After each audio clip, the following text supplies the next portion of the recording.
अब अगर आप टीडीएस रिटर्न लेट फाइल करते हैं तो आपको लग सकता है 1 लाख रुपए तक का लेट फीस। बजट 2024 जो अनाउंस किया गया था उसमें एक बहुत ही छोटा सा चेंज किया गया है।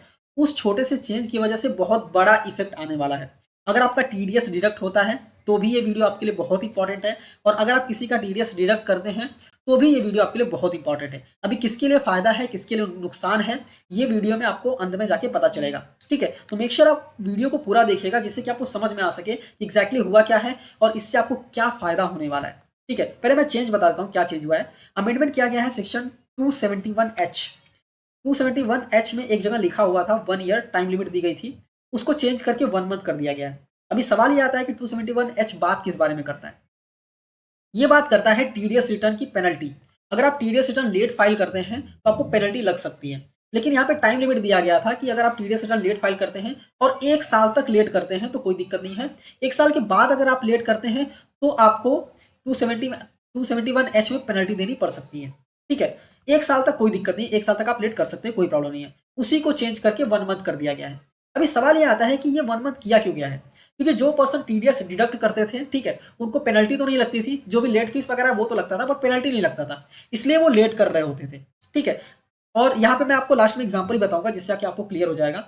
अभी क्या हुआ है ना, आईटीआर फाइल जो हम लोग आईटीआर फाइल करते हैं, आईटीआर फाइल पहले क्या होता था कि असेसमेंट ईयर एंड होने के बाद 1 साल तक का टाइम लिमिट मिलता था, बिलेटेड रिटर्न हम फाइल कर सकते थे। लेकिन अभी क्या है, 31 दिसंबर लास्ट डेट कर दिया गया है।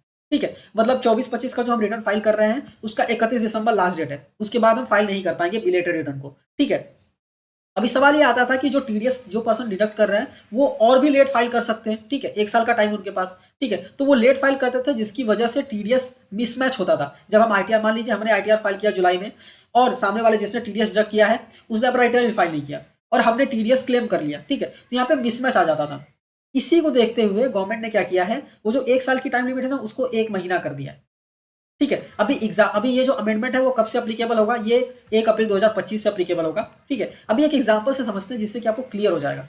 एग्जांपल लेते हैं 2023-24 का जो Q4 का टीडीएस रिटर्न है उसका ड्यू डेट है 31 मई 2024। ठीक है, 31 मई 2024 तक को आपको रिटर्न फाइल करना है, उसके बाद फॉर्म 16 दे देना है ताकि इंप्लॉइज जो है वो अपना आईटीआर फाइल कर सके।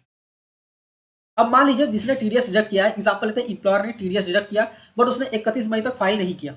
ठीक है, अगर 31 मई तक फाइल नहीं किया तो उसको क्या प्रॉब्लम हो सकती है, उसको लेट फीस भरना पड़ सकता है 200 रुपये पर डे, और मैक्सिमम टीडीएस अमाउंट तक का उसको लेट फीस लगता है, और उसको एक इंटरेस्ट लगता है 1% या फिर 1.5% जो भी अप्लीकेबल होगा। ठीक है, इसके बाद लगता है 271H की पेनल्टी। अभी 271H की पेनल्टी कब लगेगी, जब 31 मई ड्यू डेट है, इसके इसके बाद हम लोग 1 साल तक लेट कर सकते हैं, पेनल्टी नहीं लगेगी। 31 मई 2024 मतलब 31 मई 2025 तक ये लेट कर सकता है, मतलब इंप्लॉयर जो है वो लेट कर सकता है। सिर्फ उसको लेट फीस पे करना होगा, इंटरेस्ट पे करना होगा, पेनल्टी पे नहीं करना होगा। 1 साल की टाइम थी, उसके बाद उसको पेनल्टी पे करने का आएगा। ठीक है, तो अभी इसको चेंज करके ना उन्होंने कर दिया है 1 महीना। मतलब है कि अभी 31 मई 2024 है ना, अगर आप 30 जून 2024 तक फाइल नहीं करेंगे तो अभी तो ये एग्जाम्पल लिया है मैंने, ये अप्रैल 2025 से अप्लीकेबल होगा। मतलब 1 महीने बाद जो ड्यू डेट है उसके 1 महीने बाद तक अगर आप फाइल नहीं करते हैं तो आपको पेनल्टी लगेगी अब। ठीक है, तो अभी इसका बेनिफिट क्या होगा, इसका बेनिफिट ये होगा कि जो इंप्लॉयर है वो जल्दी से जल्दी रिटर्न फाइल करने की कोशिश करेगा। ठीक है, रिटर्न फाइल कर देगा तो जो इंप्लॉय है उसको टीडीएस उसके फॉर्म 16 या फिर 26 में देखने को मिल जाएगा, जिससे ये जो मिसमैच वाला प्रॉब्लम है ना, मिसमैच इन टीडीएस टीसीएस, इसका प्रॉब्लम बहुत कम हो जाएगा।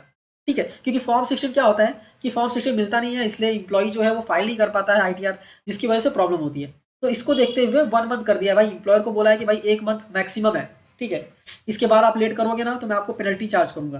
ठीक है, तो यहाँ पे देखिए, और पहले लिमिट कितना था, 1 साल का था। मतलब इंप्लॉयर जो है वो 31 मई 2025 तक, मतलब 1 साल तक भी लेट करे ना तो भी उसको पेनल्टी नहीं लगने वाली थी, बट अब वो 1 महीना लेट कर लेगा उसके बाद उसको पेनल्टी लग जाएगी। ठीक है, अभी सवाल ये आता है कि पेनल्टी है कितनी। ठीक है, सेक्शन 271H में पेनल्टी जो है वो है 10,000 रुपए से लेके 1 लाख रुपए तक का। मतलब ऑफिसर चाहे तो 10,000 भी लगा सकता है, ऑफिसर चाहे पेनल्टी तो 1 लाख रुपए भी लगा सकता है। ठीक है, तो ये बहुत गुड न्यूज़ है। ठीक है, अभी गुड न्यूज़ किसके लिए है, गुड न्यूज़ उनके लिए है जिनका टीडीएस डिडक्ट होता है। अब एम्प्लॉयर फटाफट फाइल करेगा और टीडीएस जो है 26S में दिख जाएगा।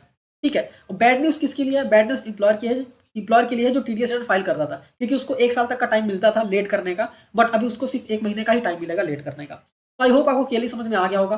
ठीक है, आप चाहें तो मेरा वेबसाइट हमेशा विजिट कर सकते हैं, मैं ऐसे ही आर्टिकल्स वगैरह लिखता रहता हूँ और यहाँ पे पोस्ट करता रहता हूँ। ठीक है, लिंक आपको वीडियो के डिस्क्रिप्शन में मैं आपको दे दूंगा। आप चाहें तो मुझे ट्विटर पे भी फॉलो कर सकते हैं, वहाँ पे भी इनकम टैक्स से रिलेटेड जो भी नए अपडेट्स आते हैं मैं शेयर करता रहता हूँ। आप टेलीग्राम पे भी मुझे फॉलो कर सकते हैं, वहाँ पे भी पीडीएफ वगैरह शेयर करते रहते हैं। आप इंस्टाग्राम पे भी फॉलो कर सकते हैं, वहाँ पे मैसेजेस वगैरह भी कर सकते हैं, आपका कोई डाउट है तो। ठीक है, ये वीडियो अच्छी लगी है तो इस वीडियो को लाइक कीजिए, अपने दोस्तों के साथ शेयर कीजिए और ऐसे ही वीडियोस देखने के लिए चैनल को सब्सक्राइब करना मत भूलिए। सारे लिंक आपको वीडियो के डिस्क्रिप्शन में मिल जाएगा। आप सारे ट्विटर, इंस्टाग्राम एंड टेलीग्राम पे भी आप मुझे फॉलो कर सकते हैं और वेबसाइट भी विजिट कर सकते हैं। ठीक है, मिलते हैं नेक्स्ट वीडियो में। Thank you for watching and all the best.